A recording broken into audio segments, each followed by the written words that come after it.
Salam dəyərli izləyicilər, çox təcili bir məlumatı diqqətinizə çatdırıram. Ölkədə uşaqlar arasında qripə bənzər virus yaranıb və bunun səbəbi nədir, çıxış yolları nədir videonu paylaşıb.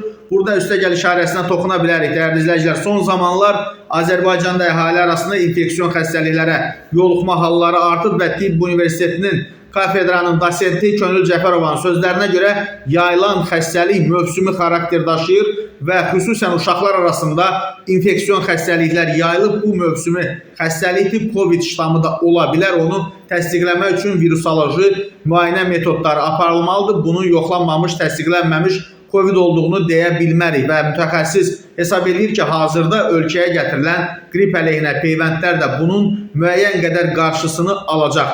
Peyvəndlənmədən bəzən bizim insanlarımız qorxurlar, əslində peyvənd ancaq ağırlaşmanın qarşısını almaq üçündür. Bu virusa yoluxsa da həmin şəxsdə ağırlaşma olmayacaq deyə qeyd olunub.